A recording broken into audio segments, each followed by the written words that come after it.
रखा है का? अरे देसी के विदेशी कहता रे। अरे यार पता नहीं कैसे बदल गए, समझ में नहीं खेआ। एकदम भगचोनर है। मैं कहा न रहूं।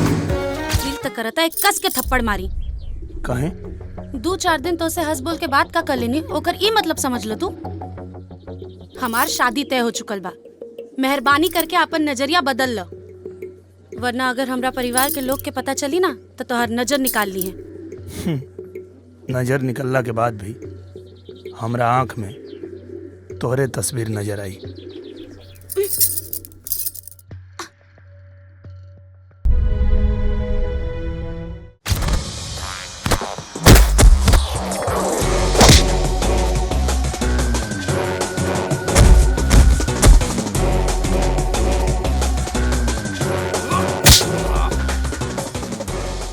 क्या बोले थे?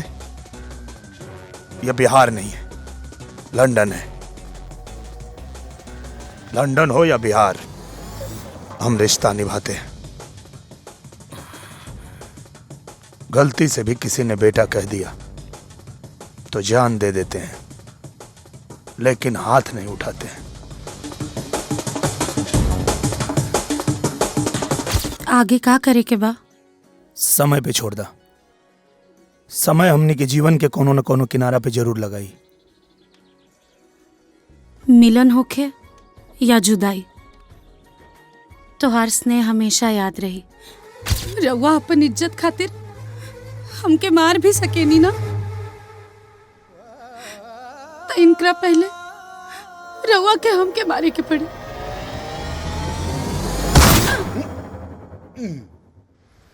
मान ली कि वो लड़की के ब्याह करे खातिर हम रुआ लोगन से कहत तनी तो आगे चल के कोनो दिक्कत ना नु होई। दान दहेज वाले कोनो बात नहीं नु।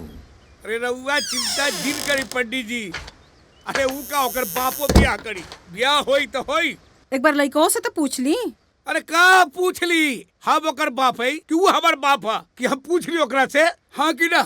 अरे बू का देखले बारू जा बुलावा ओकरा के। आ खुद ही फैसला कर लेती तब बक बक करत रहलिन। बस अपने के टाइट रही। बेटा घरे में नहीं खे।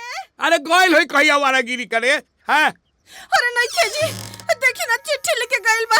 देखी ना तनी पढ़ी। पढ़ी तो तनी पंडित जी। शादी करे से पहले ओकरा से पूछ लेहल जाला जेकरा शादी करे के बा। आ शादी तबले हम ना करे जले अपना पाँव पर खड़ा नहीं हो जात।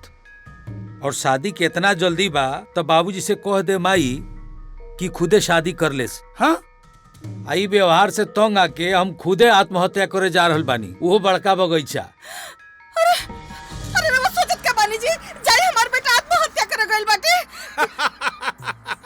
अरे दुनिया का पहला आदमी बा कि मोरे की जगह बता के गइल बा। अरे जाई ना रउआ। हम जात बानी। जाई ना। हाँ हम जात नहीं।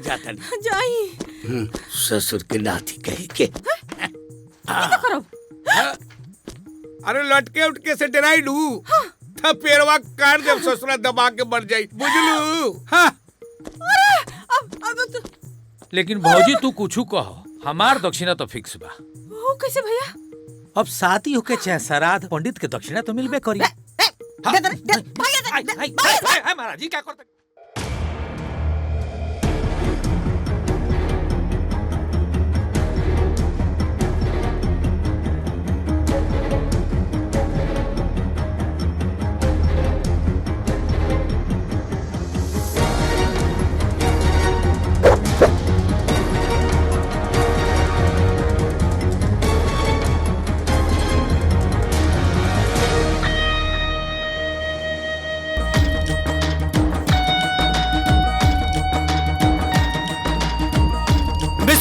स्टार्ट। सच्चा और हल वाले पार्टनर फांसी लगा ले फांसी।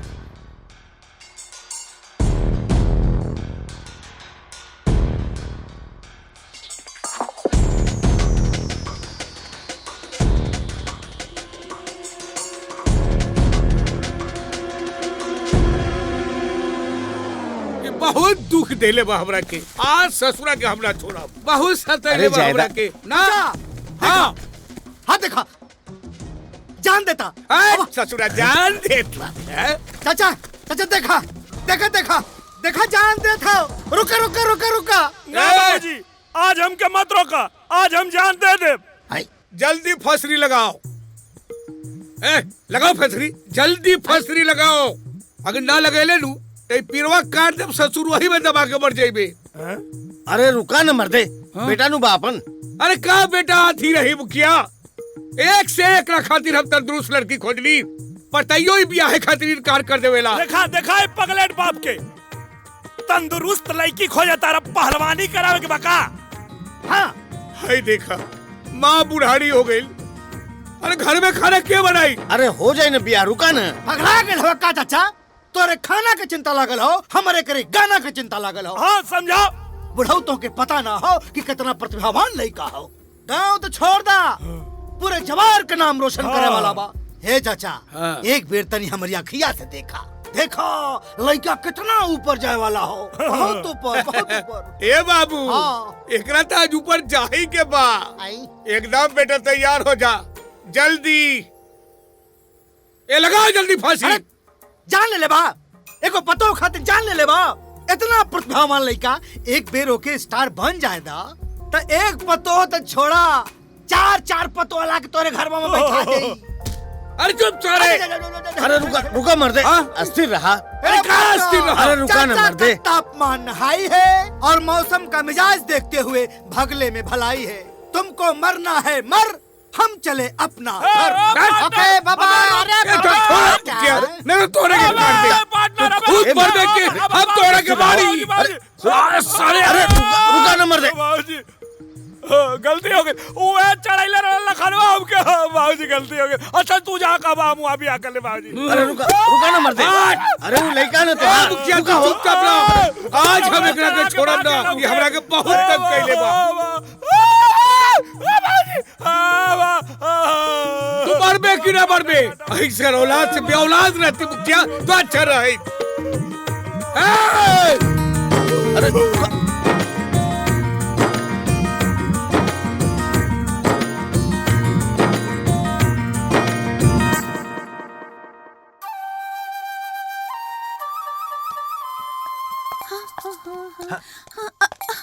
का रबड़ी, कान में कुछ पड़ गया, जरा फूको।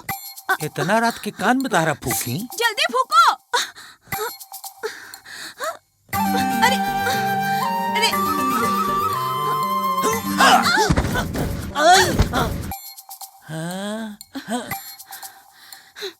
फूकने को बोला, चूमने को नहीं। तो फूकते रहो नहीं। हाँ अरे नाक में घुस गया, फूको।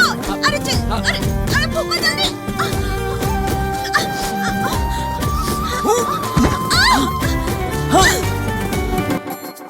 देखो अब हम फूकब उकब ना। लाज नहीं क्या बस, जा तो ना जा, इतना रात के फुकवावे आ गेलू।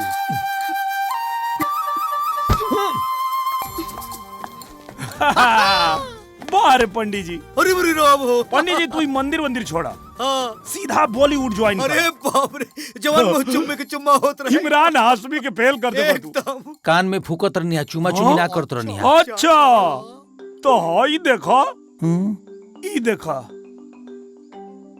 ई देखा ताकारम कान का भाई? बाप रे ई बाप, देखा। फूका थवा के चुमा थवा। ये जजमान, पूरा जजमान का जियान हो जाई। अच्छा एके डिलीट कर दिलोगी। अच्छा हाँ। ए पार्टनर, हाँ, उपाय बताओ कैसे डिलीट होई। तो चरित्रहीन पंडित जी, मामला एकदम सॉल्व हो जाई। समस्या ज्यादा ना बा, उपाय एक बतावत हिम तो के। हमारा पार्टनर के बियाह नहीं खे करे के। अब चाचा के तू कैसे मैनेज करबई, तोहार लुकाउटा हमने के ना। हम चाचा के मैनेज कर दे। हाँ खाली हमारा जजमनिका के ध्यान रखिए। एकदम जजमेंट तो का गई ध्यान था। रख। तू चिंता मत कर, बस तू अपन काम कर। एकदम चाचा के मैनेज कर हमार काम बा। करबो ना। पक्का? ए पार्टनर, इनकरा कान में फूका। इधर आइए। सुकुर सुंड भुकुर भुन।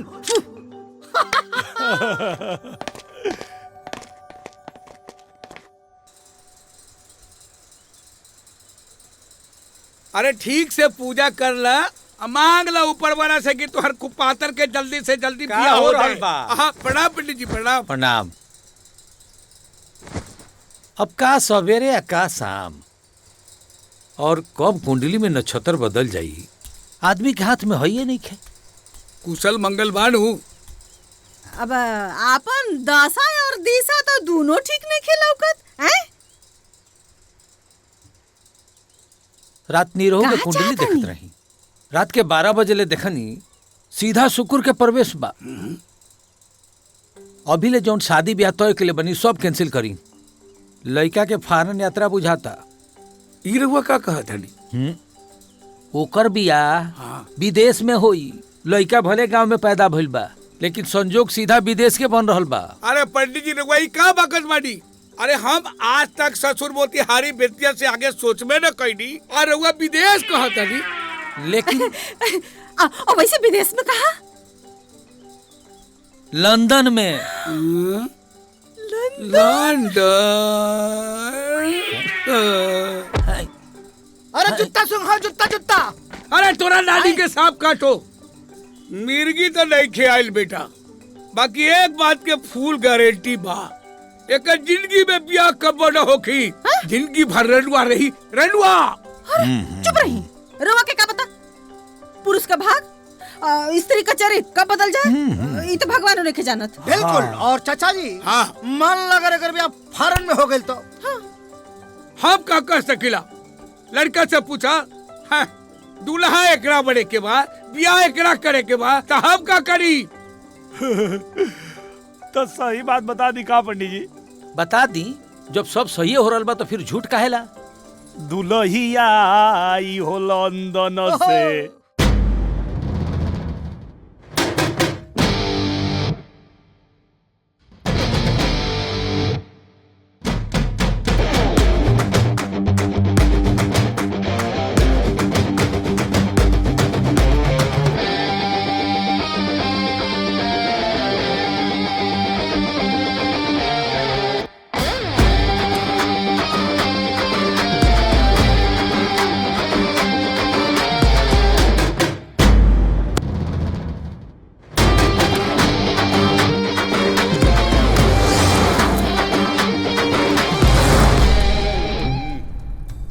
क्या बोला?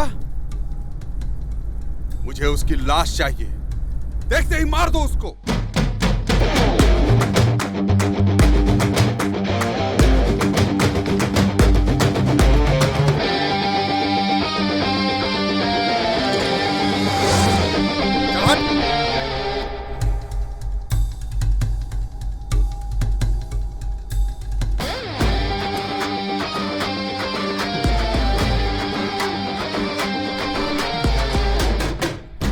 Peter, stop. Stop. Guys, come on.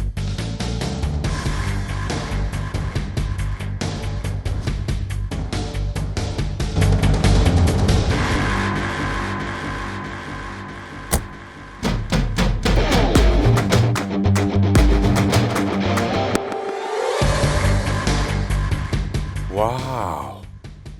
What a beauty. दिल में उतर जाओ, रानी बना के रखूंगा, वरना जान ले लूंगा। I love you. हाँ या ना? Not at all. कुत्ते को कितने भी महंगे कपड़े पहना दो, वो शेर कभी नहीं बन सकता। सही बोली। चल तुझे 7 दिन की मोहलत देता हूँ। डोली में बैठने के लिए तैयार हो जाओ, वरना अर्थी उठने में देर नहीं लगेगी। बाप की ताकत पर अकड़ ठीक नहीं होती है। कुछ ताकत अपनी भी पैदा कर लो, शायद कोई लड़की पट जाए। और जहां तक रही मेरी बात, मैं तो अपना जूता भी तुम्हारे सर पे ना रखूं।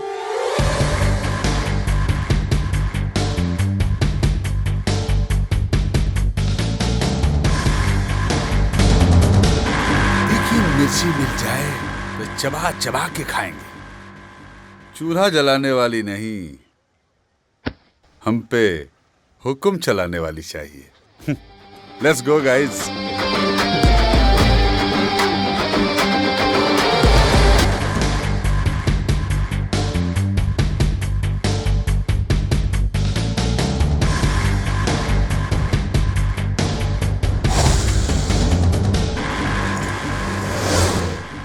हम आपका बात सुन ले ली, लेकिन ब्याह शादी कोई लड़कन का खेल ना हो।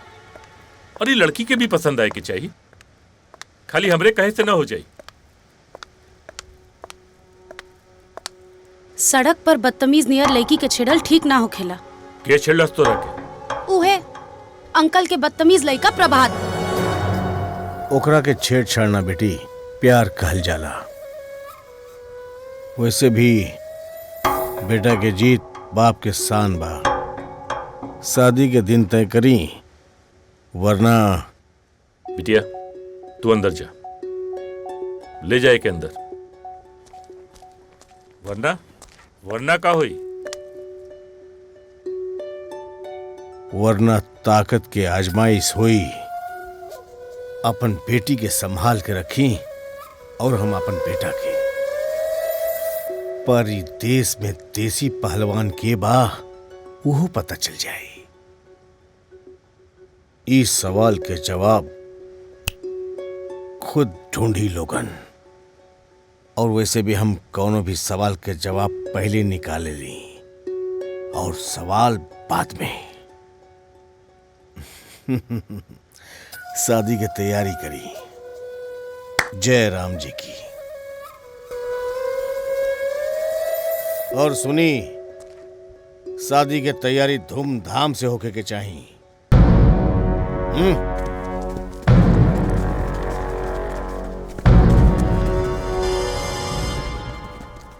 ये नालायक के बेटा हमार दामाद ना बनी, वरना हम बेटी के साथे जान दे देब। तू चिंता मत करा, हर शेर के ऊपर सवा शेर होला। हम ही भैरव का ऐसन काट निकालब कि बिहार के आदमी से तका वहां के माटी से भी डरे लगी। हम विदेश में पाऊं चप्पल पहन के ना, आपन चमड़ा सड़क पर घिस के जमोले बानी। परू हवे के विशंभर सिंह।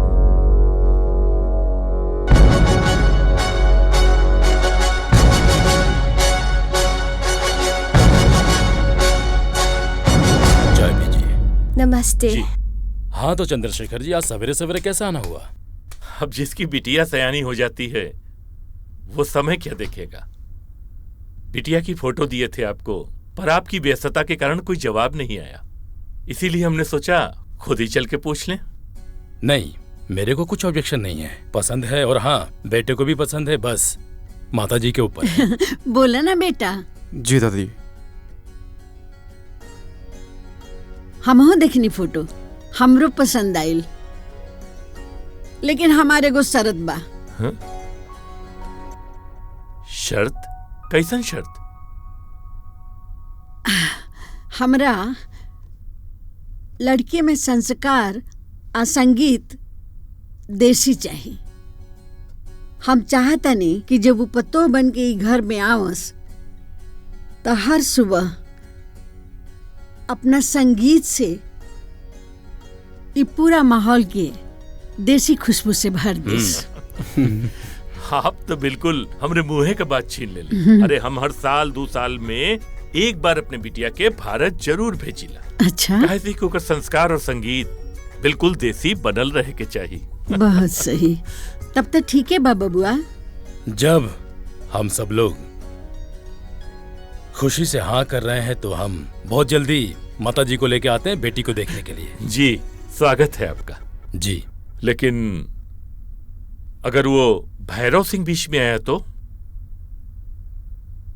भैरव सिंह? चंद्रशेखर जी, जब किसी के पांव में कांटा चुभता है ना तो कांटा निकाल के फेंक देते हैं, पांव नहीं काटा जाता है। टेंशन नहीं लेने का। ठीक है, हम निश्चिंत हैं। तो ठीक है माताजी, हम चल रहे हैं। अरे चाय तो पी के जाइए। अरे ना, ऑफिस जाने में देरी हो जाएगी। अच्छा, प्रणाम। जी प्रणाम। चलते हैं। खुश रहो।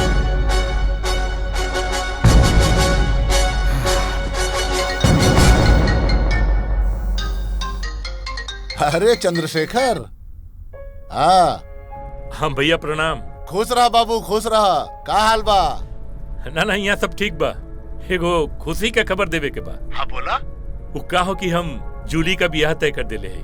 अरे वाह, ये तो बड़ी खुशी के बात बा। बधाई हो बाबू, बधाई हो। मगर भैया एगो शर्त बा। शर्त? अरे नाना ऐसा कोनो बात नहीं खे। बस उ लड़का का दादी चाहता कि लड़की के भारतीय संस्कृति और परिवेश का, संगीत का सबकर अच्छा खासा जानकारी होए के चाहिए। तो हम यही लिए चाहते कि जूली के थोड़ा दिन आपके पास भेज दे, ताकि थोड़ा सा वहाँ का संगीत सीख ले और थोड़ा रहन सहन सीख ले, संस्कार सीख ले। और का रहे के तो यही जाबा ना। अरे ई कौन बड़ बात बा हो? ओकरा के 1 महीना खातिर जा भेज दा, सब कुछ सिखा दे। ठीक बा भैया, ठीक बा। तो हम ओकर सब तैयारी करके आपके फोन करत थे। अच्छा अच्छा, आवेदा आवेदा। ठीक बा, घर पे सबके प्रणाम। खुश रहा। अच्छा फोन रखत है भैया। ठीक बा ठीक बा। जियत रहा। केकर फोन रहल हा जे रउआ इतना खुश हो गई नी? अरे चंद्रशेखर के फोन रहे। जूली बिटिया गाँव आ रहल बिया। जायदाद में हिस्सा लेवे के? अरे भगवान, वो यहाँ संगीत सीखे आ रहल बिया। फिल्म में काम करी है? एकदम दिमाग से पैदले बाड़ू। ओकर शादी तय हो गई बा, आ वो यहाँ संगीत सीखे आ रहल बिया। और एक बात के ख्याल रहे, ओकरा के यहाँ 1 महीना रहे के बा, और 1 महीना के खातिर आपन मुंह बंद रखी है लोग। वो कहे ऐसे चुप।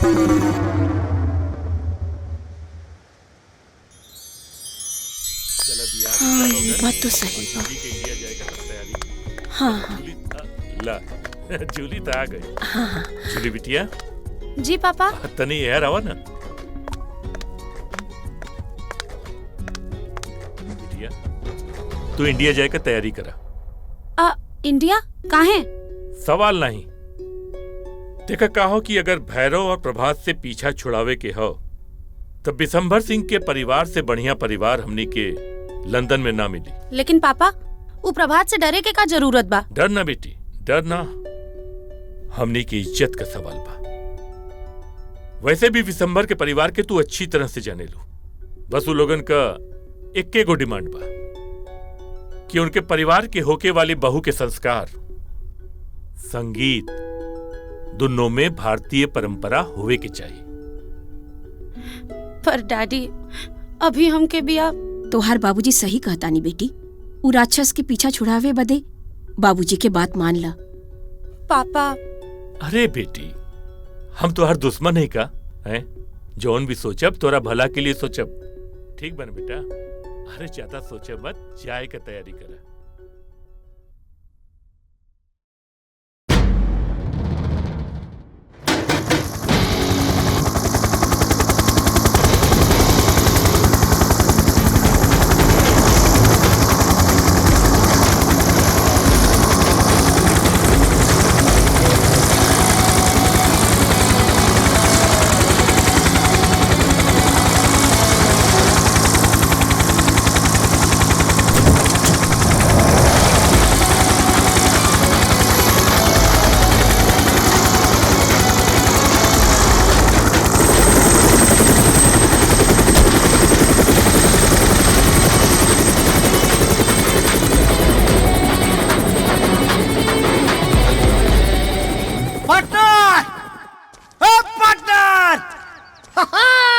पार्टनर कैसन चिल्लाता रहा? खेत में भैंसा घुसल बा का?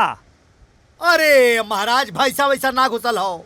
अरे गांव में लंदन वाली लड़की आ गई बिया। अरे हाँ, दिन में सपना देखल उल्लू अच्छा। के काम हो, आदमी के ना। तहरी आँख से ना देखनिया, अपनी आँख से देख क्या बतानी। भुवर भुवर बार और गोर बदन, अब बदन पे काम का पड़ा। गांव में बवाल मचल हो महाराज। अरे तो का बोलत? अरे तोरा समझ में आवता? अरे महाराज हमारा समझ में खूब आवता, तोहरा समझ में नहीं क्या आवत। अरे मर्दे, बाबू साहब का भतीजी जमन लंदन वाली बिया गांव में आ गई बिया, और गांव जवार में हंगामा मचल हो महाराज। तोहरा विश्वास नहीं की हो तो चल के देख लो। कहाँ रे? अरे रबड़िया की ब्यूटी पार्लरवा में।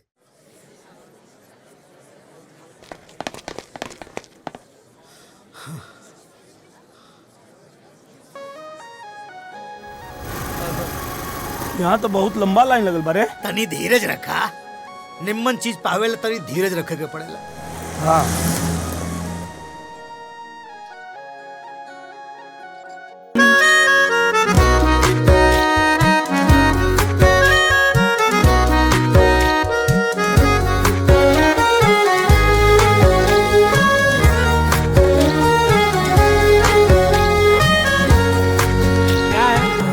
हम लोग लड़की नहीं देखा है का?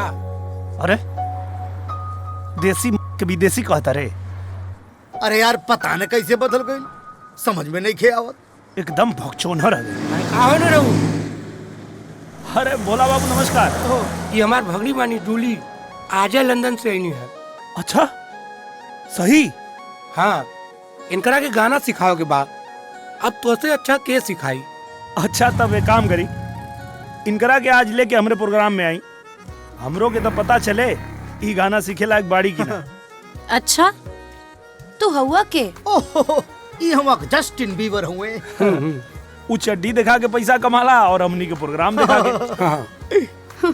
फिर तो देखे के पड़ी कितना दम बाई जस्टिन बीबर में। हाँ? बोला बाबू आज इनकरा के प्रोग्राम में लेके आई, आखिर इनकरो पता चले कि चाहिए ना देसी विदेशी में का अंतर होला। हाँ सही बात है। ठीक बा। ओके पार्टनर। हाँ पंडित जी की बात सही हुई का रे? तुमने हम दोस्ती हुई, पंडित जी बताओ ना, तो पंडित जी से जाके पूछा। भगचोन हरे हवे। अरे क्या ओहो,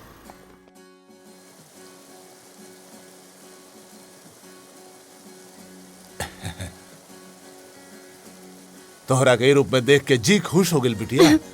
और टीचर भी मिल गया। और का साथे साथे संगीत के पढ़ाई भी शुरू। जूली बिटिया एकदम बदल गई बिया। और ना तक का। ए भोला एगो फोटो खींच के चंद्रशेखर के भेज दा, उहो देखते रह जाई।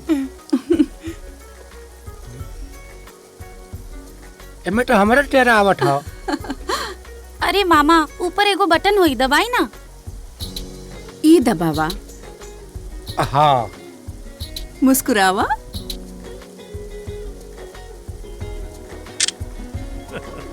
एक बात हम कह देता नहीं, आरो सुन ली, हमरा तो बियाह एकदम देसी चाहिए। अपना गांव जवार में जगन होला ना वही गन, कोनो लंदन वंदन हमरा ना चाहिए। हाँ खिचला हम लोग खुके आवाला, बेटा उधर ना आवत। दी हम भेज देता नहीं। पानी पी। एक मिनट, ई देखी बियाहे का बात करत रहनी और गाँव से बिटिया का फोटो आ गई। भैया ये देखिए, इसे कहते हैं हिंदू संस्कार, है ना माँ? देखिए। हाँ देखी देखी फोटो।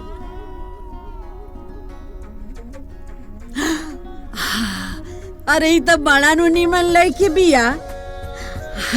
ए बबुआ हमरा तो ये पतो चाहिए, ई लड़की जेकरा घर में जाई वहाँ तो दिन दुगुना रात चौगुना उन्नति हुई। ओ बउआ के जल्दी बियाह करो। चंद्रशेखर जी जल्दी से हमारी बहू को बुला लीजिएगा। जी जरूर। ठीक बा। हम जाके अब यहीं सब हाँ, तैयारी में लग एकदम जाते। एकदम तैयारी करें। प्रणाम भैया। प्रणाम प्रणाम। अरे आप तो खुश हो ना माँ? हाँ बाबू हम तो बड़ी खुश बानी। एकदम बुझाता जैसे हमरा भारत देश में हम चल गए नहीं। पार्टनर अगर तो ऐसा ही मेहनत करत रहले नु, हाँ। तो वो दिन दूर नहीं खे जब हम तो के सिनेमा लाइन में पहुंचा दे। का बात करते? यस देख तो के ते पता बटवे किया कि लड़की फुल इम्प्रेस भी है। हाँ? बस बाबू हाथ जोड़तानी कि ते अपन दिमाग मत लगाई है। अच्छा कहे से कि जब ते अपन दिमाग लगावे ले तो कुछ न कुछ गुड़ गोबर जरूर होला। तो के ते मालूमे हो कि है नीचेवा से लेके ऊपर तक हमारा दिमाग है। हाँ। है दिमाग के लगावे का काम हमार। हाँ। तोर काम खाली अपना गायकी पे ध्यान दो। ठीक। ओके ओके। ओके माई कहाँ डूबल रहा लोग हैं? अरे माई गृह लक्ष्मी लावे के तैयारी हो रहा बा। अच्छा हे माई हमके तो लागे तो पंडितवा के बात सही हो जाई। सुना हाँ ओ पोंगा पंडित में ना तोरे चच्चा के भरोसा हुई, हमारा के ना। हे माई ऐसन बात नहीं खे, उ लागत पंडित जी के बात एकदम सही है। सचो सचो। अच्छा लेकिन ये बेटा एक बात बता, अगर तोर बिया हो लंदन वाली से हो जाए तो करे वो भोजपुरी बोली की अंग्रेजी रे? ए चिंता मत करा, उ खाली लंदन में रहल बिया, ओकर पूरा संस्कार भोजपुरी वाला है। अच्छा अच्छा तब ठीक बा। माई अगर एक बार लुग्गा पहन के घूंघट निकाल के तोरा सामने आ गई नू तो तोर करेजा जुड़ा जाई। अच्छा तब ठीक बा। अरे का बात हो रहल बा जी? अरे एकरा के लंदन वाली लड़कियां मिल गई जी। हाँ? अरे ये क्या निकले सा? का मिल गई? एक बात और, मिलल हो गई तू तो भागई ना। कहीं वो चंद्रशेखर के बिटिया तो नहीं खे? अरे मुखिया एक बात सुन ल, जब आँखी से देखा तब ये बोलल करा, न तो गांव के सारा लोग तोहरा के पगली कही पगली। ठीक बा, हमरा के हमरा बेटा पर भरोसा बा, बुझाइल। आ एक बात और सुन ली, आज से खाना पानी चाहे ना तो अंग्रेजी सीख ली। हाय देखा, अरे जवानी में हम पढ़बे ना कैली, अब बुढ़ौती में इंग्लिश पढ़ी, अंग्रेजी। अब सीख ला मीता, न तो बाद में गड़बड़ हो जाई। अब ओके ओके ओके। या जा जा। ठीक है ठीक है। सुना, हमनी के दोनों आयल बाड़ी घूम के टूटी। का टूटी? तेरी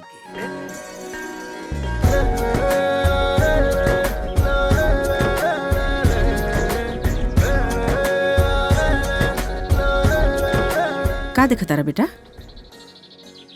माई, हाँ? तोहर होखे वाली पतो लंदन से आयल बड़ी। अच्छा। ए माई, अरे अभी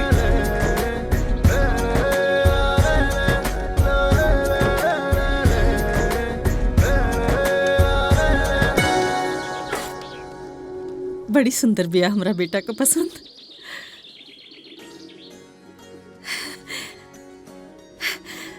सगुन का अंगूठी है, निकलिया मत, असगुन हो जाए। कैसन अंगूठी? का पसंद? पता बा हमरा के कि तोरा के लाज लागता, बाकी हमरा के कुल पता बा, बेटा हमरा के बतौले बा। के बा अपने के बेटा?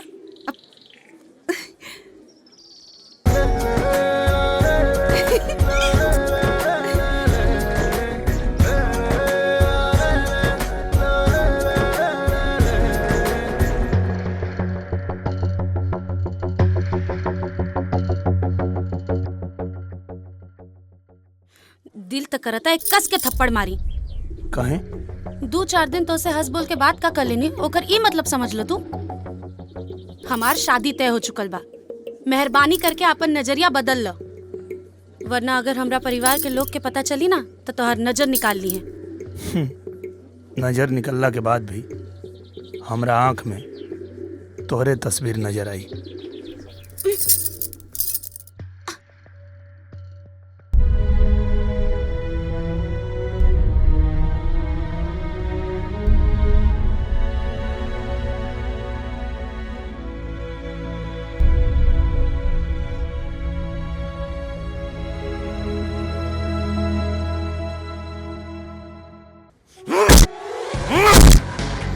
जूली को इंडिया गए इतना दिन हो गया, तू मुझे अब आके बता रहा है? उसकी वजह से रातों की नींद और दिन का चैन खो गया।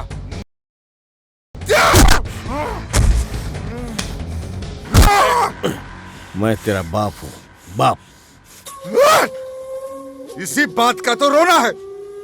जूली जूली इंडिया चली गई और आप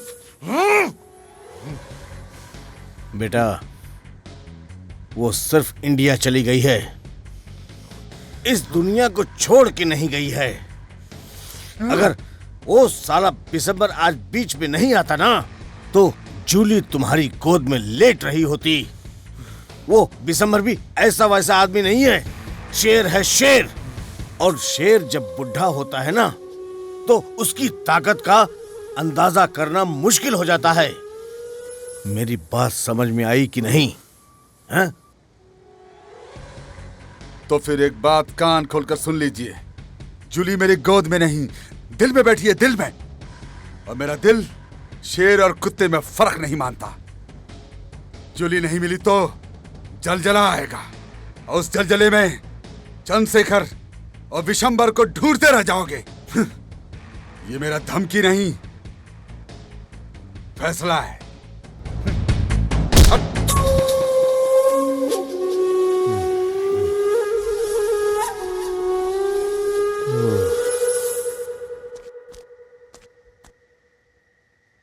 का भेल रे? मुंह लटका के कहाँ बैठल बड़े? कुछ ना यार। अरे तो कुछ बोलबा कि मौनी बन के बैठल रहबा? अरे यार जूली की शादी तय हो अरे गई। तो शादी तय भइल बानू, भइल त ना बा। अरे तो दूसरा के खेत में लात डालल भी तो ठीक नहीं खे। अब मान ले खेत करम जरुआ निकलल तो गर्म जरुआ मतलब? कभो कभो कुछ लोग सरकारी खेत के भी छेक के आपन कहे लगेला। कोशिश करे में का जाता महाराज, आई हम चाहे जाइला बेदा आई।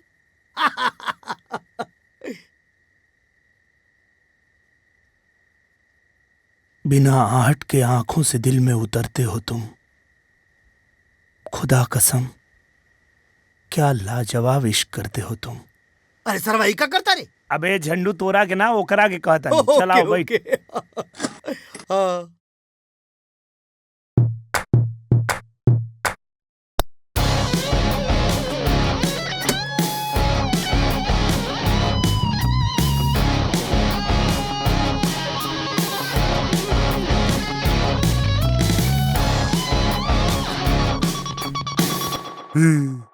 प्रणाम ससुर जी।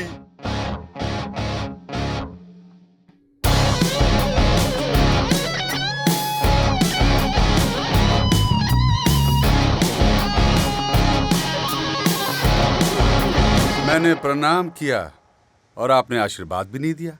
तू यहाँ का करे आलूआ?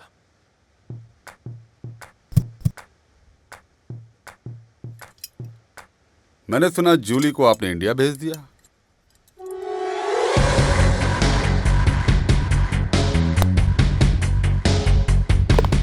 जूली हमार बेटी हिया, हमो के इंडिया भेजी या लंदन में रखी तो से मतलब? वो मेरी जान है। और आपको क्या लगता है उसको मुझसे बचा पाएंगे? हम अपने बिटिया के तो से बचा भी ले और तो से अच्छा लड़का से होकर बियाह करके भी दिखाई। जूली की शादी कब और किसके साथ होगी ये तो समय बताएगा। ससुर जी।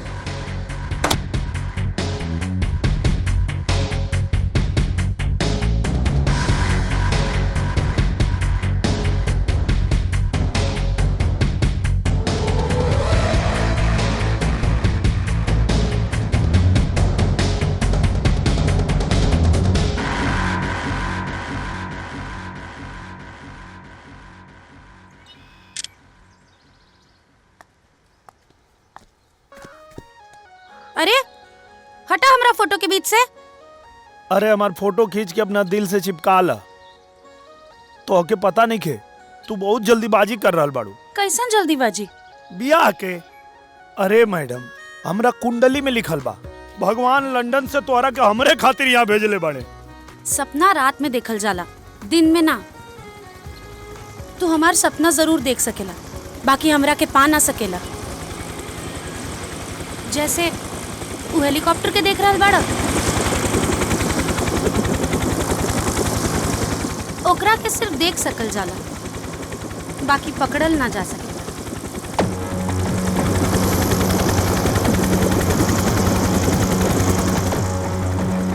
हाँ? अरे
हे भगवान, ये सब का हो गई?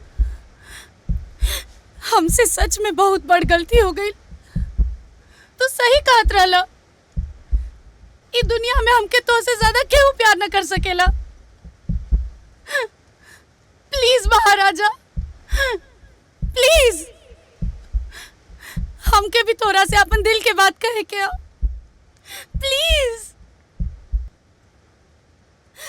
I love you. I love you.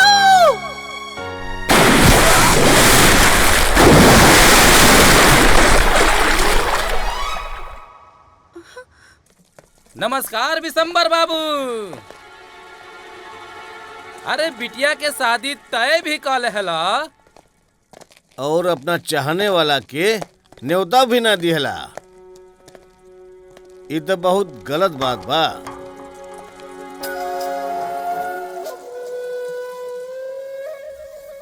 क्यों बे, तेरे को पता नहीं है?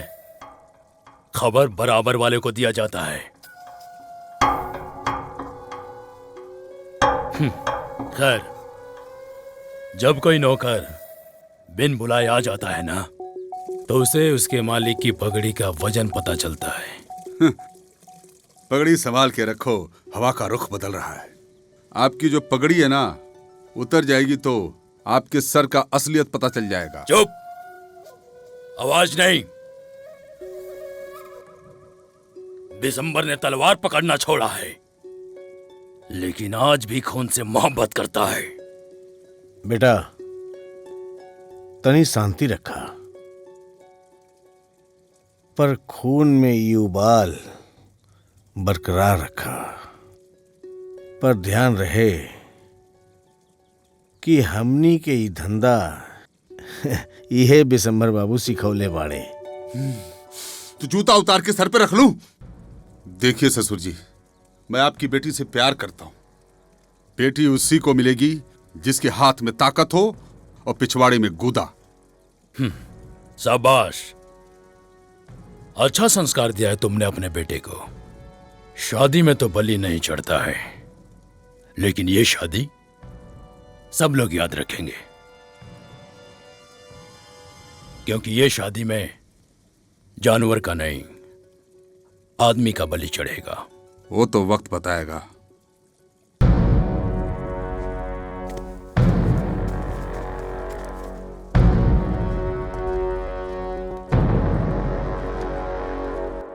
इच्छा पूर्ति माई के साक्षी मान के हम तोहरा के आपन बनावता नहीं। यहाँ जौन कुछ भी मांगल जाला सब पूरा होला।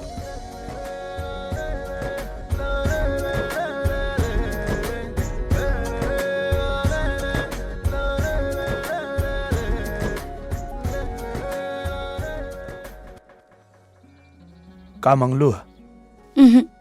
जब पूरा हो जाए ओकरा बाद बताइब। तू भी अपना खातिर कुछ मांगला। हम का मांगी? जब माई हमके बिना मंगले ही सब कुछ दे देले बाड़ी। आगे का करे के बा? समय पे छोड़ दा। दिल तक करता है कस के थप्पड़ मारी। कहे 2-4 दिन तो से हंस बोल के बात का कर लेनी, ओकर ई मतलब समझ लो तू।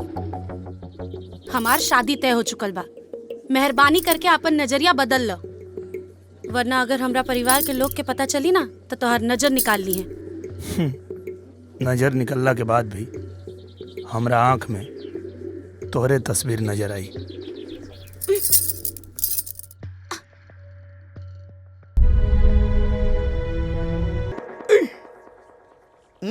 का पार्टनर लगा तो लंदन का लड़की संग्रामेपुर रह जाई। कुछ कहो। हाँ। हमार भविष्यवाणी एकदम। हे पंडित जी, भविष्यवाणी ना अंधेरा के हाथे बटेर लग गए हो। अरे जायदा, पता ना कब सरस्वती माई केकरे जुबान पे बैठ जाए। हाँ, ई तो हो। चिंता मत करा, ब्याह के ठेका तोहरे के मिली।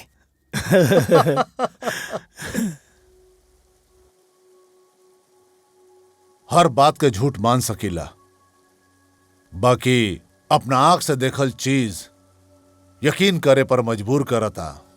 और मजबूरी ना चंद्रशेखर जीजा जी के पगड़ी के निरहुआ के जूता के नीचे लेके जाई। ओकर चिंता अपने के करे के जरूरत नहीं खे। पापा से हम बात कर लेब। लेकिन ओकरा से पहले एक बार चंद्रशेखर के जान और ओकरा सम्मान के बारे में जरूर सोची है जूली।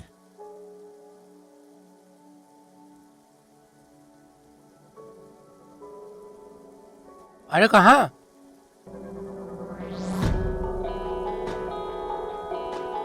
सामान बांधे।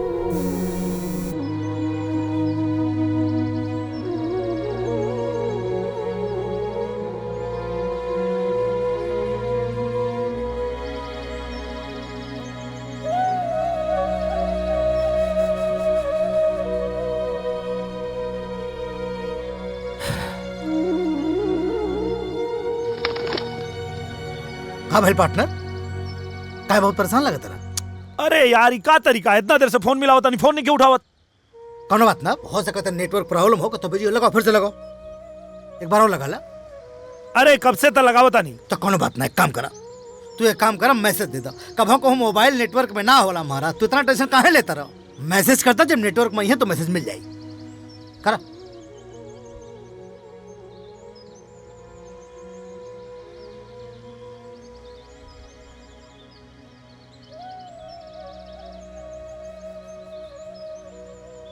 बस कॉल में अर्जेंट हो गई, कर दो। अब इतना टेंशन मत ला महाराज तू।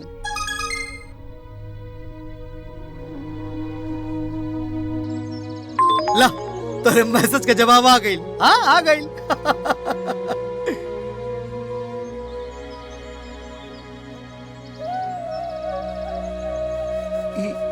ई कहा यार?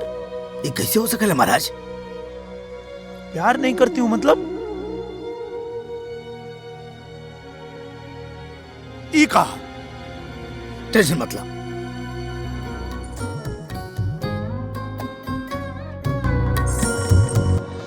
चल तुझे 7 दिन की मोहलत देता हूँ, डोली में बैठने के लिए तैयार हो जाओ, वरना अर्थी उठने में देर नहीं लगेगी। लेकिन पापा, वो प्रभात से डरे के का जरूरत बा? डरना बेटी, डरना हमनी की इज्जत का सवाल बा।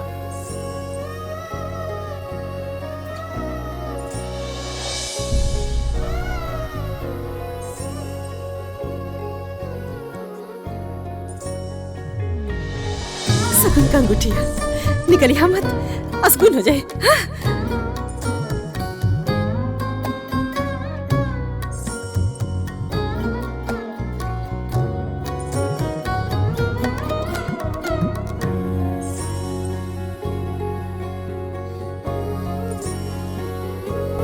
ठीक से जइया बेटा, और वहां पहुंचते ही हमके फोन कर दिया। बड़ा खुशी भई रहे।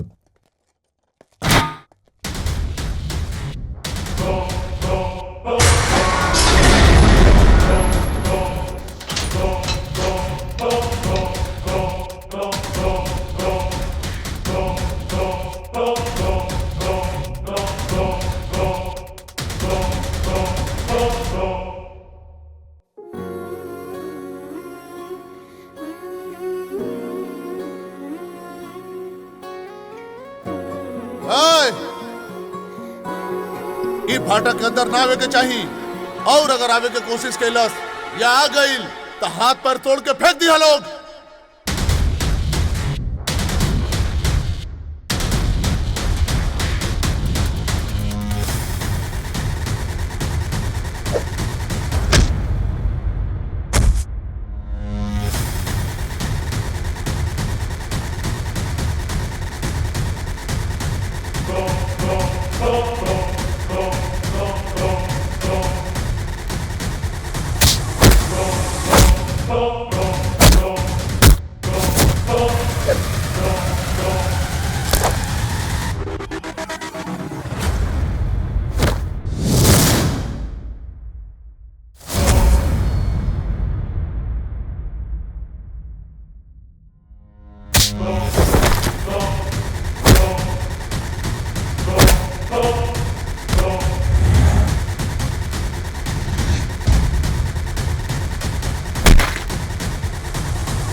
भोला एकरा के दरवाजा के पता नहीं खे। अगर ये अंदर आ गई ना तो हम जीजा जी के दिल से बाहर जा मारे के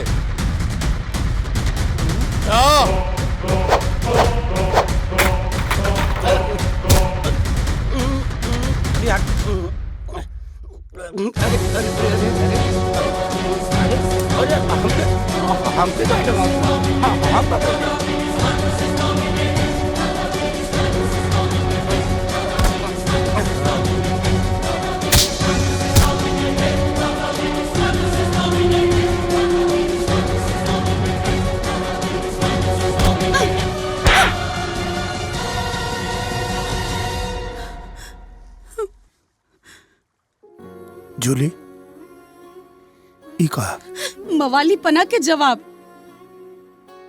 हमरा दीवानगी के मवाली पना के नाम बता।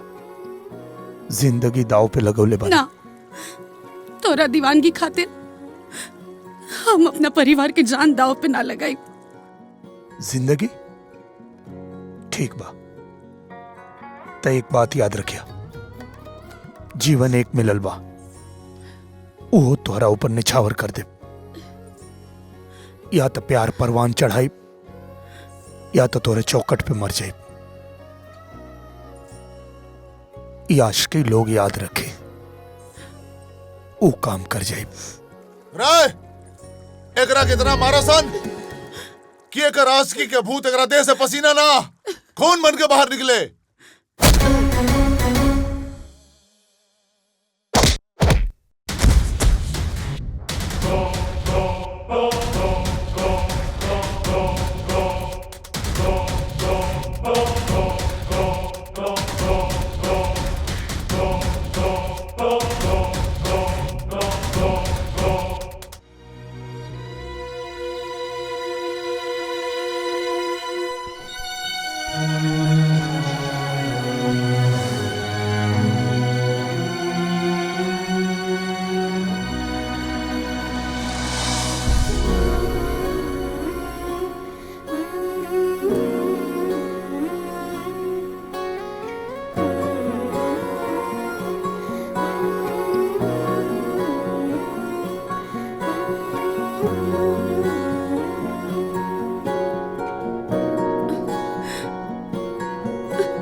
का करी तोरे बिना मने न लगत रहे तो अपना बेटी के लंदन वापस ले जाए खातिर आ गई नहीं। और का चंद्रशेखर जुग जमाना ठीक नहीं खे। सड़क के धूल कब सर के ऊपर चढ़ जाई आदमी सोच भी नहीं सकला। कोई का सोच हमरे सोच के ऊपर हावी होखे ये हमरा के बर्दाश्त नहीं खे, फिर चाहे वो हमार देश होखे चाहे होकर संस्कृति। लेकिन पापा हमार तो मन करा था कि हम यहीं जे रुक जाएं। धूल धक्कड़ गरीबी और गंदगी से जंग लड़के 30 साल पहले ही देश छोड़ के हम बाहर चल गल रहनी। पता ना पापा, लेकिन हमके तो लागेला कि यहाँ के माटी में बहुत ताकत है। इतने दिन में अपने के बेटी के बदल के रख देलस। एजा के हवा पानी हर चीज एक अजीब सा सुकून दे रहल बा। बाकी जैसन अपने के आदेश। बात के समझा चंद्रशेखर, जबाने करबा बाकी बोले उ निरहुआ के बोल रहल बिया। अच्छा तो चला चल के ओकरा से भी मिल लिहल जाए जो एक झटका में हमारे बेटी के हमरा से छीने का कोशिश कर रहल बा।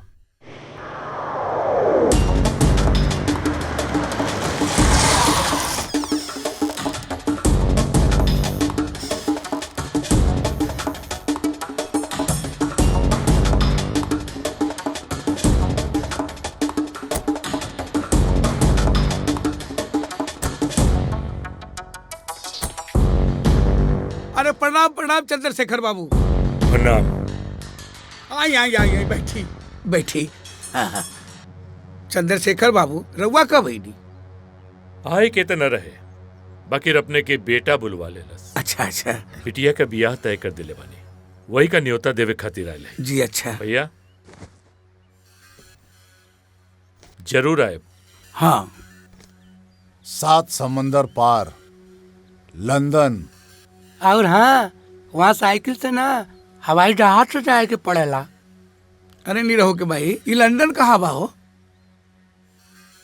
हमरा बेटा के हाथ के लकीर में लड़किया वजह से ना होतिया हैं? पंडित जी ना कहले रहलन। हाँ। हाँ।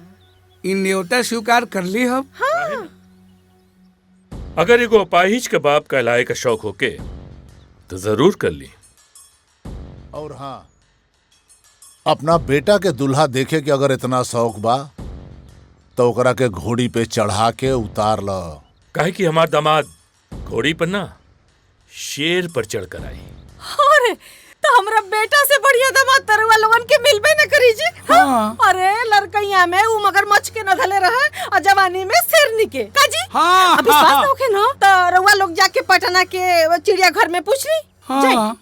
औरत का लिहाज न होत ना तो राखी लगा के जबान खींच लेती।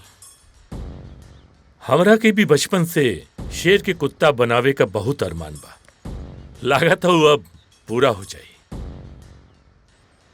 और एक धमकी या हिदायत न समझी, चीख से यहां से लेके लंदन तक एगो रस्सी बन जाई।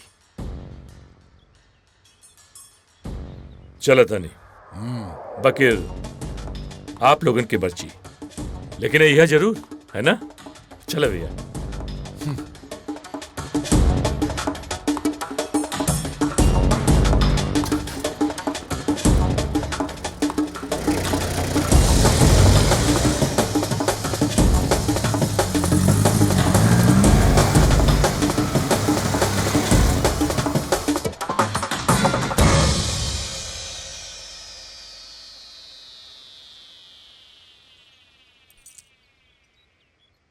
के रहल बाबूजी? कुछ नहीं बेटा, बस तोहर ससुर आला ना अन्यथा दे के बिना चाय पानी कैले ही चल गई ना। ऐसे भी बेटा, बेटी के बाप बेटी के घर के पानियों ने पिएला, काहे कि पानी पिए से नर्क में जगह मिली। जीवन के फैसला करे में तो हम कमजोर पड़ गई नहीं। आज हम फैसला कैले बानी दिल दिमाग दोनों से। बोल बेटा, पूरा करबे? बोली बाबूजी। ई जमीन जायदाद बेचे के काहे न पड़ जाए, बाकी सिर्फ और सिर्फ हमरे घर के पुतो उ चंद्रशेखरा के बेटी बनी।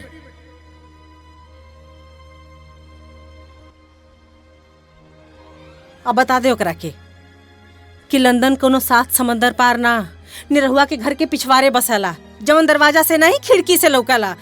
हाँ पार्टनर, चलो बोलो लंदन।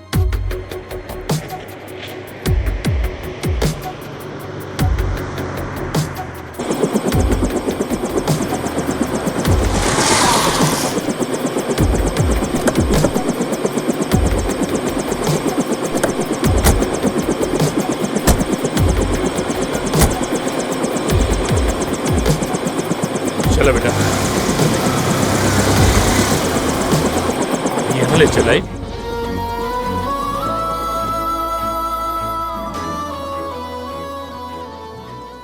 हमरे बेटी के दिल आयल भी तेगो नचनिया पे।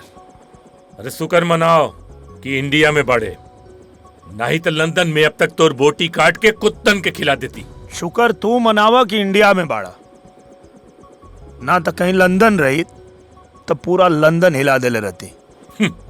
सपना रात में देखल जाला, दिन में ना। अरे भूल के भी लंदन का रुख मत ली है, वरना बस एक बार रास्ता मिल जाए, एक कदम में तुम्हार लंदन नाप दे।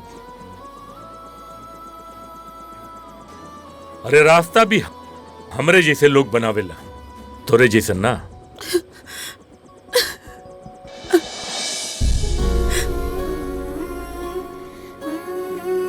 जूली, का चिल्लाता रहा? हमरा कुंडली में लिखल बा कि हमार दुल्ही लंदन से आई। तो अपन देह मजबूत कर ले, 1 लाख टुकड़ा कर दे। 1 लाख ना 1 करोड़ टुकड़ा करबा तब वो इनका के हमरे दिल से ना निकाल पाइबा। और हाँ, एक बात याद रखा, मंडप दुनिया के कोनों कोना में बनाला तो हर दमाद तमई बनब। जूली चला। हाँ हाँ चलो चलो। हम तो और इंतजार करब।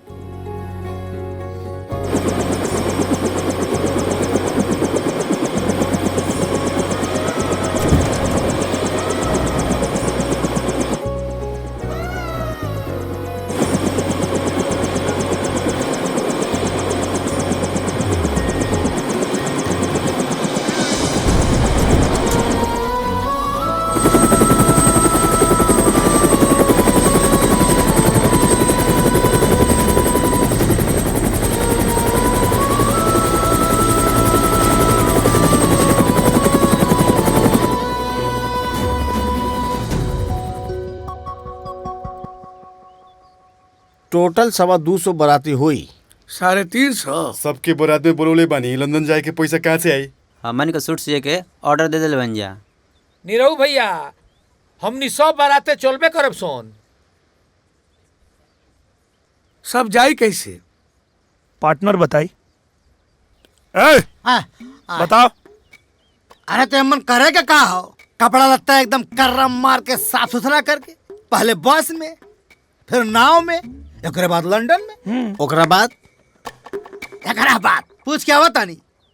अरे केकरा से पूछे जाता ना। अरे छोड़ा, सब केहू बाराती चली, तू लोग चिंता मत करा, बस अपन अपन पासपोर्ट बनवा ला लोग। ऐसे पासपोर्ट बनवावे में खर्चा कितना आई? 1500 रुपया। पासपोर्टवा तो खैर बन जाई, लेकिन एक बाराती के लंदन जाए आए में खर्चा कितना पड़ी?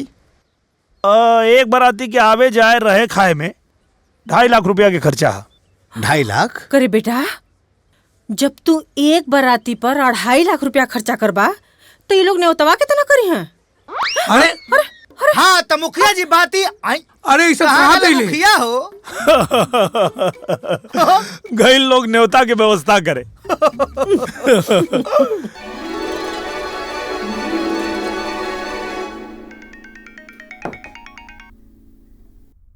हाँ भैया प्रणाम। खुश रहा बाबू, सब हालचाल ठीक बा। और सुना, अरे आवाज में तनी बुलंदी लावा हो। और बिटिया के शादी आराम से करा जी। कि वो सब वीजा पासपोर्ट में अझुराइल बढ़न सन। अरे भोला अपना आंख से देख के हमरा के बतौले। और वैसे हम बताई ना कि लंदन कोनो जोश के बल पर ना, पैसा के बल पे जाला। आई है उन्हें सबके पास नहीं खे। हाँ भैया, अरे अगर यही तरह सोच के हर आदमी 7 समुंदर पार कर लेत ना, तो गांव का हर आदमी लंदन में ना होत। ठीक बा भैया, ठीक बा, प्रणाम। खुश रहा। का बात भइल? तुहार लड़की के आशिक के हवा निकल गई। बेटी, अब तोहू सपना भूल के हकीकत पे जिया, आपन नई जिंदगी शुरू करे के कोशिश करा। वो कहो न कि हकीकत और सपना में बहुत फर्क होला। हकीकत ही लंदन बा और सपना गांव। एकदम सही कहानी है पापा, लेकिन अपना बेटी के एक बात याद रखे, माँ बाप के बस औलाद के पैदा करे के अधिकार होखेला, भाग्य लिखे के ना। और हाँ, हम एगो मर्द से प्यार कैले बानी, कौनो ना मर्द से ना। बेटी,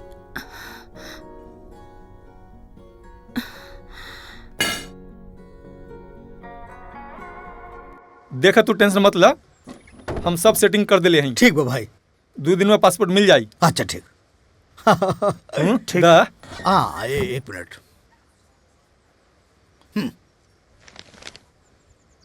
और ये गिना मत, बाद में देख लिया। हाँ ठीक बात। 2 दिन। नमस्कार, प्रणाम। अब महाराज तुम काहे गिरौले हवा? परसों पासपोर्ट मिल जाए, बस लंदन जाए खाओ। फ्रॉड ना महाराज तू सबके हमारे कैटेगरी में काहे जोड़ेला यार?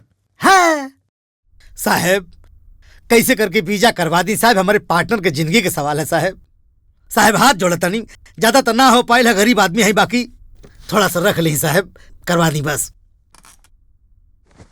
आप बस पासपोर्ट लेकर आइए, वीजा लगाने का काम हमारा है। अरे thank you sir, thank you. हो जाएगा, धन्यवाद हो जाएगा। सर। फोन देख, फोन देख। Hello Julie. अच्छा, अरे तू चिंता मत करा। हाँ, आज बात होगी ला साहब से, 2 दिन में पासपोर्ट आवता, ओकर बाद वीजा लग जाई। हाँ ठीक बा। चलो बोलो लंदन।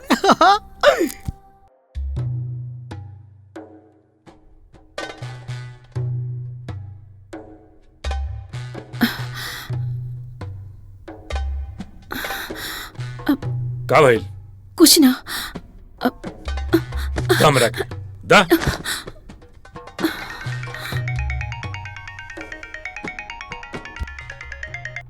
हाँ हेलो। हाँ जीजा जी प्रणाम। बोला बोला का भाई। अरे पासपोर्ट हमारा हाथ में आ गई बा। अच्छा सच में? आप बेफिक्र होकर शादी करी। चला ये तो ठीक भाई। अब वो लंदन कब्बो न पहुंच पाई। अरे अब सारा रास्ता तो बंद हो गई बा, ओकर ना पहुंच पाई। ठीक बा। पार्टनर चलो बोलो लंदन कि पूरे लंदन ठुमुक। अरे यार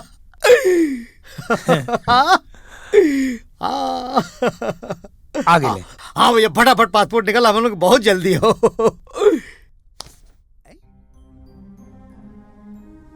ये कहा?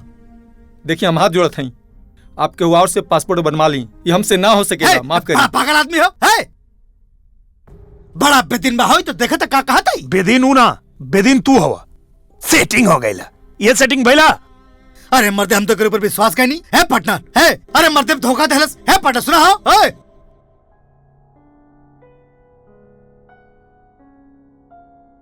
जूली बेटा का बात बा? माई के साड़ी काहे लौटा देलू? पहन ले एकरा के। देखा बिटिया, बिजंबर अपने परिवार के साथे तोरा के देखे बदे आवत अड़े। बचपन से तोहार हर बात मननी, तोहार हर इच्छा पूरा कईनी। ई तू का करत तारू? हमारे को छोटा सा बात न मनबू? तो के विश्वास न होके तो फोन करके पूछ ला।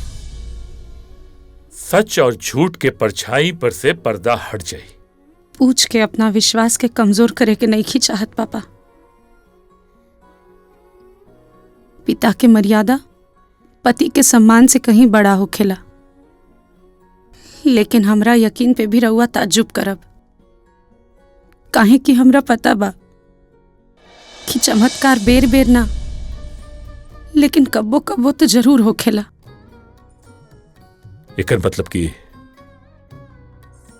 हमार तजुर्बा आज टूट जाई। एक बच्ची के बचपना और बुजुर्ग के तजुर्बा में जैसन तो हर बच्ची।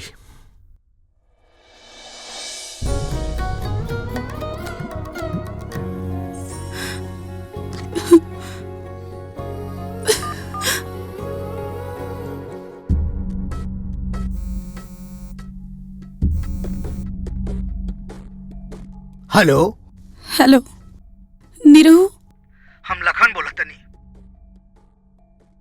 ऊ कहाँ बाड़े?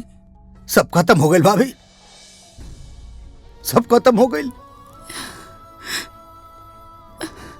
पासपोर्ट खातिर हमने पैसा देले रहनी और वादा भी कैले रहलस कि पासपोर्ट बना देब, लेकिन अचानक पता ना का हो गई कि कहलस कि पासपोर्ट ना बन पाई। हमने जितना कोशिश हो सकेला सब कैले नहीं भाभी जी, लेकिन अब लागत ताकि कुछ ना हो पाई। अब का बताई, टूट चुकल हो। हमारी हिम्मत नहीं की क्यों करे लगे जाई।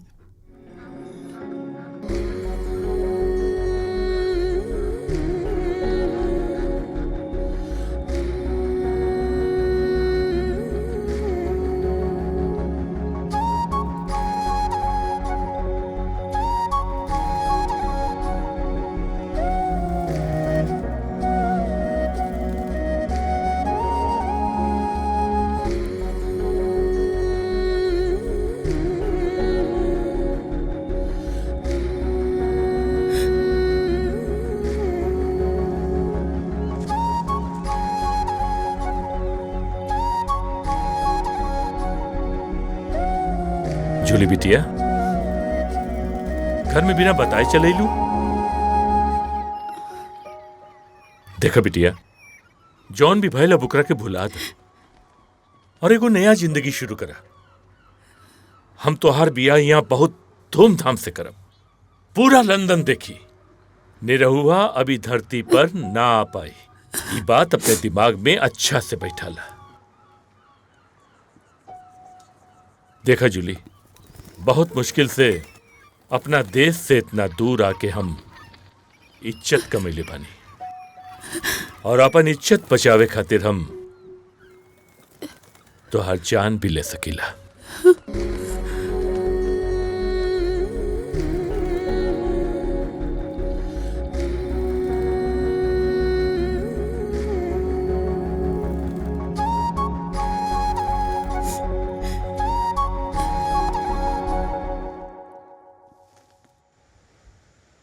सुन बे, जूली मेरी है, समझ रहा है ना? हाँ, जूली मेरी है, जूली मेरी है, जूली।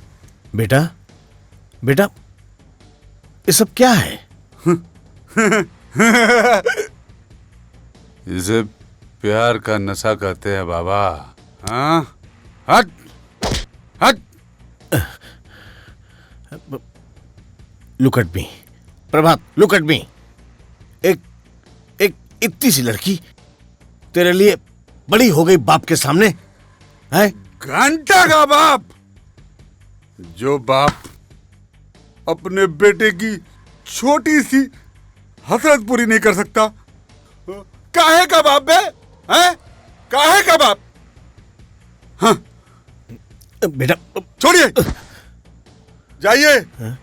कल जूली की मंगनी है, जाके आशीर्वाद दे के आइए। और कुछ तो कर नहीं पाएंगे ना?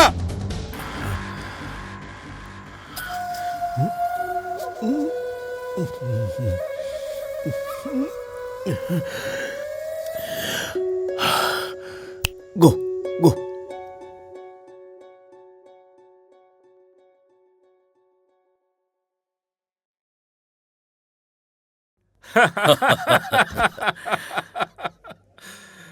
प्रणाम माता जी। प्रणाम प्रणाम। आपके भारतीय संस्कार, संस्कृति, समाज पसंद बना। हाँ। तो हम भारतीय समाज के हर आदमी के अपना पार्टी में बुला ले बानी, जी। और खुद भी भारतीय परिधान में बानी। हाँ। I like it। Thank you. अरे वाह, रउआ तो बड़ा नीमन लगता नहीं। अब बुझाता कि हमनी के भारत के हैं जा। बैठी। ना, हम बाद में बैठब, पहले हमरा पत्तों के बुला दी। काहे ना, अब ही बुला बतानी। तनी जूली के त ला, बिटिया तो खुदे आवतिया।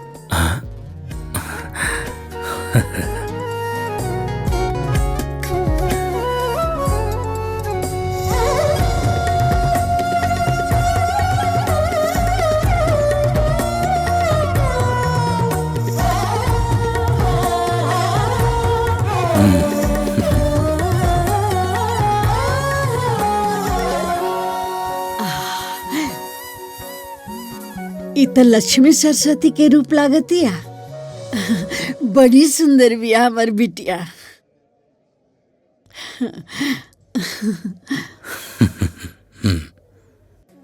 केहू के नजर ना लगे के। माता जी, तब मंगनी की रस्म शुरू करल जाए। हमरो बहुत जल्दी बा कि मंगनी जल्दी हो जाओ, लेकिन ओकरा पहले गाना बाजे के इंतजाम कैले बनी। वो तो जल्दीबाजी में हम कुछ न कर पैनी, बाकी पियाहे में अच्छा सा इंतजाम जरूर कर दे। चंद्रशेखर जी, उसका टेंशन मत लीजिए। मंगनी का गाना बजाना मैं ऑर्गेनाइज कर चुका हूँ। आओ बेटी, बैठा। बैठिए आप लोग।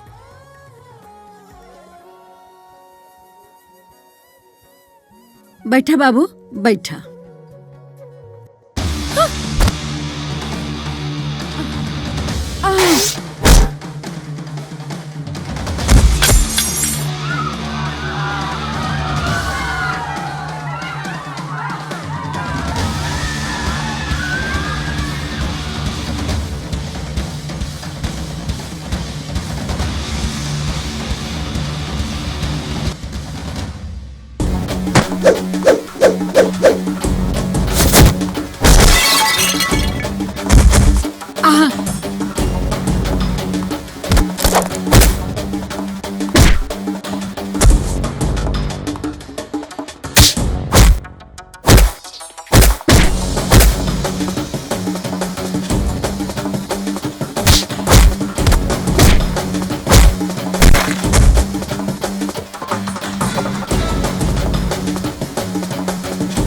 तू यहाँ? शाबाश शाबाश मेरे भोजपुरिया टाइगर। नाच गाने के साथ साथ फाइट भी अच्छा कर लेते हो। धन्यवाद सर। यही से तक कहे नहीं कि हीरा के पहचान जौहरी ही करेला। अरे हम तो ई लड़का के एक नजर में ही पहचान लेनी कि ई हीरा है, हीरा भोजपुरिया हीरा। देखला देखला हो, नाचे गाँव में तो निपुण बटले बा, आ तहरा लंदन के लखेरन के का छक्का छोड़ा दिलसिया। वाह वाह वाह रे हमार बाबू।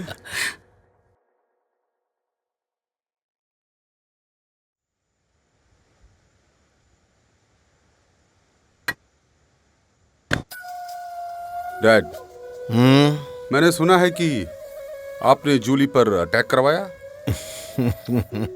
बोल दीजिए डैड, ये न्यूज़ गलत है। देख बेटा, इस दुनिया में तुझे सिर्फ वही एक लड़की मिली है क्या? उससे भी ज्यादा खूबसूरत लड़कियां हैं इस दुनिया में। तू किसी पे भी उंगली उठा दे, मैं कल सुबह ही तेरी गोद में ले आके रख दूंगा, समझा? डैड, आप समझते क्यों नहीं? मैं उससे प्यार करता हूँ, और जूली जैसी इस दुनिया में कोई भी नहीं।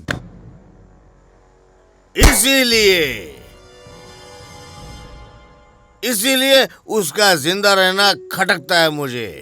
आज तो उसे उस गवैये ने बचा लिया, लेकिन कल कौन बचाएगा उसे, हैं? मतलब? डैड, मतलब क्या है? डैड, अभी आपने क्या बोला? डैड, बोलिए डैड, अभी आपने क्या बोला? मुझे ऐसा मजाक पसंद नहीं है डैड। बोलिए, ये मजाक था ना? तो वो गुंडे आपके थे, जूली को मारने भेजे थे ना? डैड, जूली मेरी जिंदगी है डैड। नहीं बेटा, उसकी मौत के बाद तेरी असली जिंदगी शुरू होगी। देख, एक बेटे की खुशी उसके बाप से ज्यादा कौन जानेगा? कौन जानेगा? और एक बात सुन, अब उसे कोई बचा नहीं पाएगा, यहाँ तक भगवान भी नहीं। सुना तू? भगवान भी नहीं बचा पाएगा।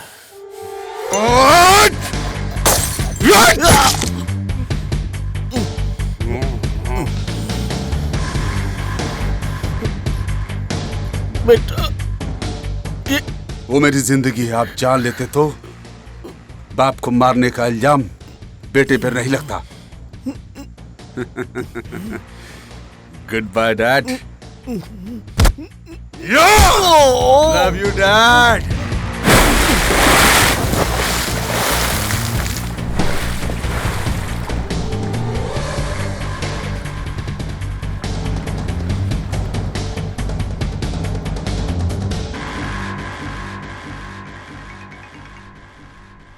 हेलो जीजाजी प्रणाम। प्रणाम राहे तो बोला। एगो छोटा सा काम तू लोग ने कर पैला हैं? इतना पैसा भेजी ला यहाँ से हर महीने हम तो बहुत कोशिश कैले रहनी है, कैसे पहुंच गल वहाँ? तो कैसे यहाँ आ गई और आइल ताइल घरे तक पहुंच गई।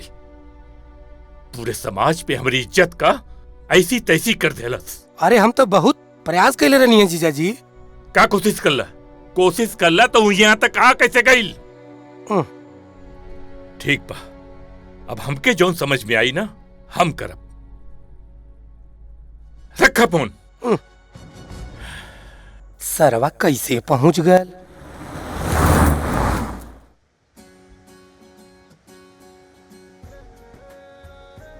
का बात है, इतना जल्दी में काहे बोलो लो? बात ई बा कि मम्मी डैडी कुछ काम से घर से बाहर गए बाड़े। का बात करता रू? अरे अरे छोड़ो, हम तो सोचनी है कि तोरा के लंदन घुमा दी। नो अच्छा, तुम दोनों को लंदन में घुमाऊंगा। इसी बहाने इनका कर्ज तो थोड़ा कम हो जाएगा। चलो लंदन में घुमाता हूँ।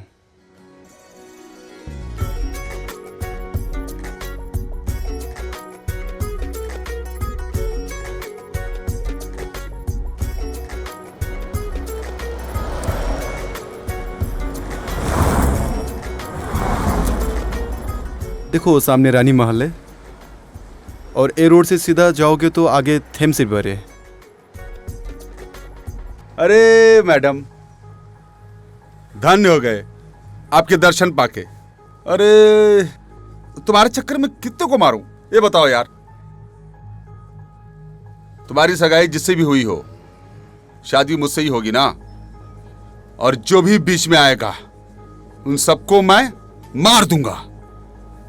मैं किसका बेटा हूं मालूम है? अपने औकात में रह के बात कर।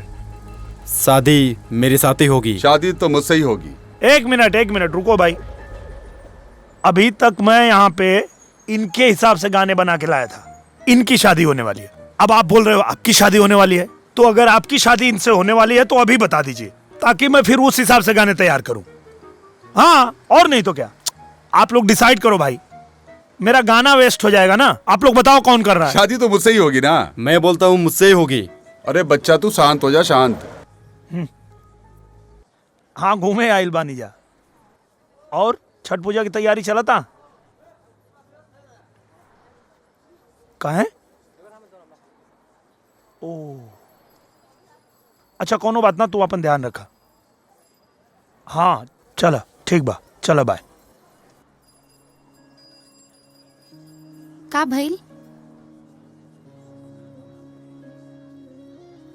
छठ पूजा आ रहल बा और माई कहत रही है कि ए बार ना कर पाई है। डॉक्टर मना के लिए बा भूखे के। पहला बार ऐसन बा कि हमरा घर में छठ नहीं के होत। चलो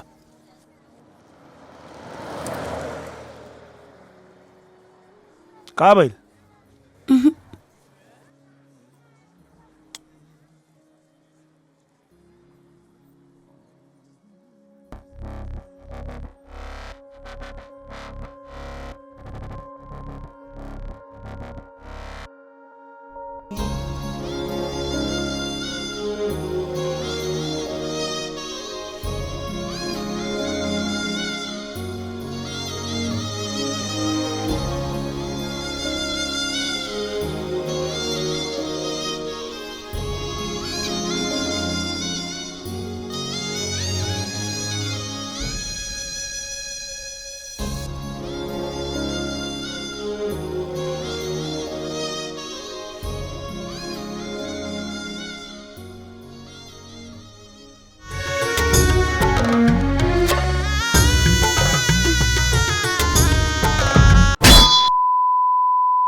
बेटा,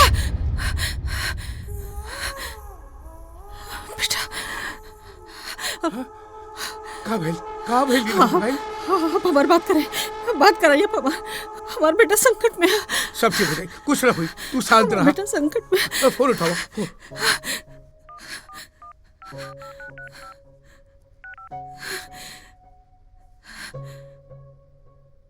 फिर से लगाओ।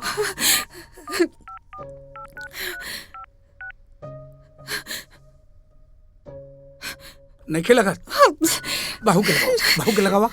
हाँ लग गेल का?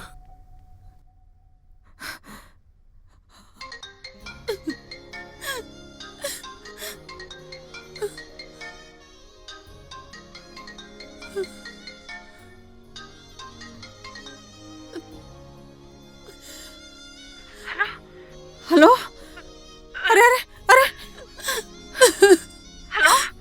अरे दुल्हन तू रोवत काहे बाड़ू? का भइल? सब खत्म हो गई माँ जी। पता ना हमके कुछ समझ में नहीं किया आवत हम का करी। हमार बेटा कहाँ बा? उनके गुंडा लोग उठा के ले गए। हमार बेटा कहाँ बा? हम छठी माई के व्रत कैले बानी, लेकिन पता नहीं सन कौन चूक हो गई कि ये सब सजा मिल रहल बा। कुछ न होगी, बस तू एक काम करिया, तू व्रत के पूरा कोनो भी कीमत पर पूरा करिया। कुछ न होगी हमरा बेटा के, हमार बेटा जरूर लौट के वापस आई। हाँ तू बस तू व्रत के कोनो भी कीमत पर पूरा करिया बेटा, ठीक है? हाँ कुछ न होगी बेटा, धीरज रखिया।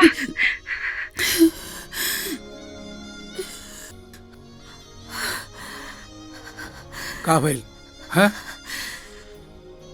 का भइल हमरा बेटा के? कुछ नहीं हमरा बेटा के, कुछ नहीं हुई हमरा बेटा के। ठीक बा, हमारा बात के जवाब छठी माई दी है। हाँ हाँ छठी माई जरूर दी दी है। है छठी माई।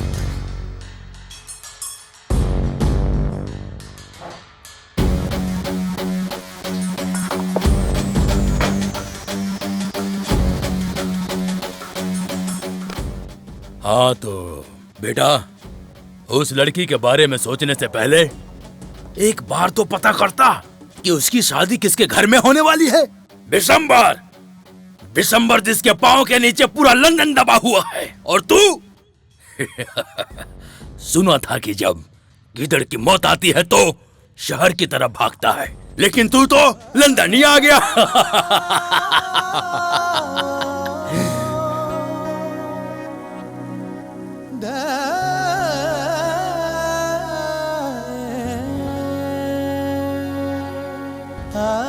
बबुआ, ये बिहार नहीं लंदन है, लंदन, समझा?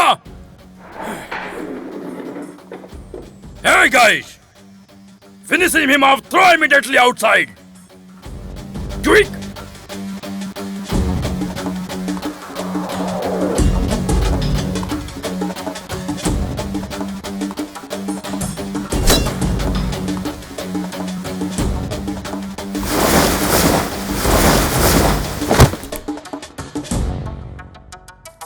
Hey, you good for nothing, fellas! Finish him off!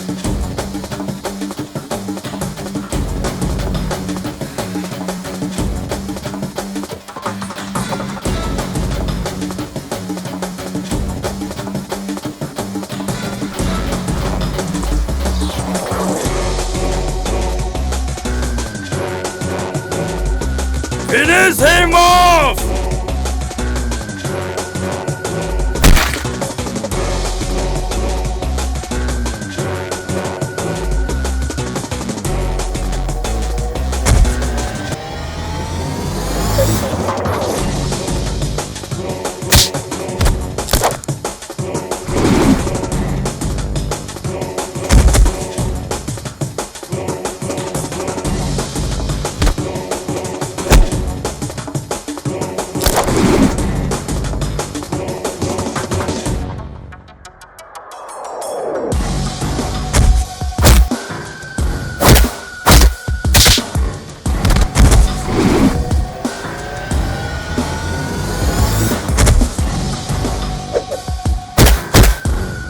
Come on, you bastard!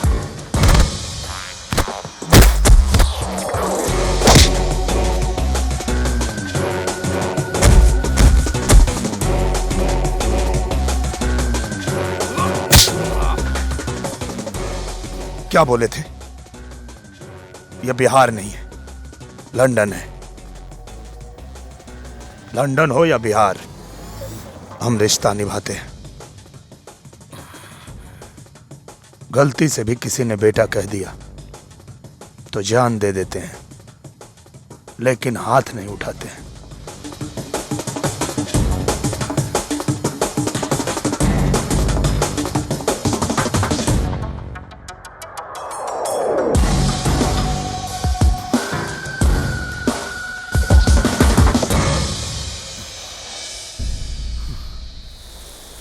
हे छठी मैया, जौन अरग हमरा पति के देवे के चाहिए मजबूरी में हम दे रहल बानी। हमरे सुहाग के रक्षा करियो माई।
मैंने तुझको पहले ही बोला था, तू मेरी जान है, उसको मरना पड़ेगा।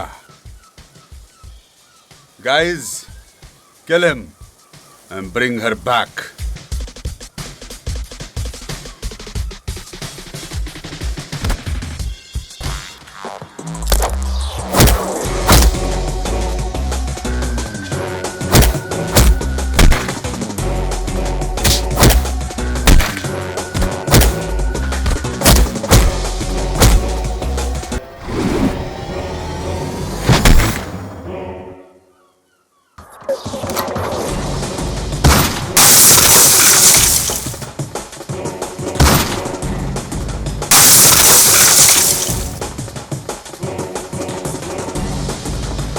You black ships, catch them!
तुझे क्या लगता है ये तुम्हारा बिहार है? नहीं, ये हमारा लंदन है। तुझे क्या लगता है तू मेरी जान को लेके भाग जाएगा और मैं बेटा, हमारे नाम नहीं रहुआ। अगर हम भागे पे आ जाएं तो इंग्लैंड की महारानी के लेके भाग जाएं।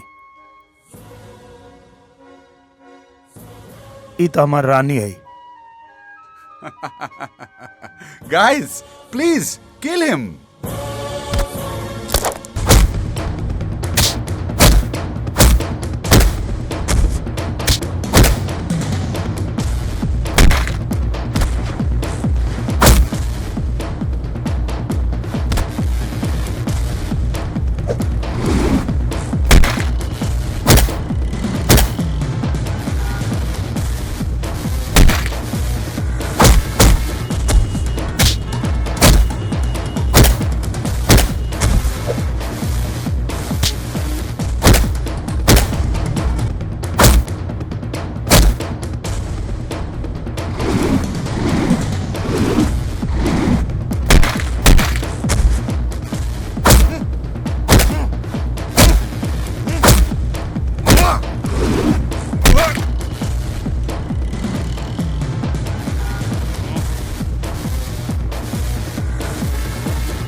रउआ अपन इज्जत खातिर हमके मार भी सकेनी ना,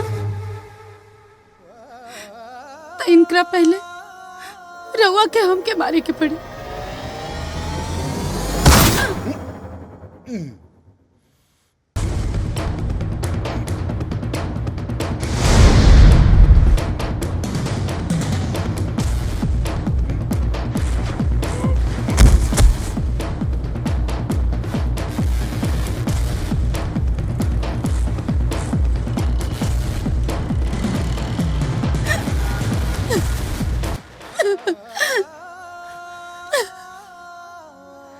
हमके माफ कर दे बिटिया। ना पापा। अरे कोई बाप अपने बेटी की मार सके लगा?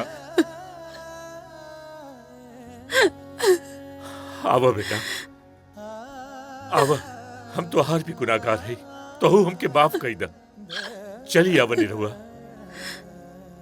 हमरे बिटिया खातिर तो से अच्छा वर कब्बो न मिल सकेला। अरे सच्चे प्यार के आगे तब भगवान भी झुक जाला।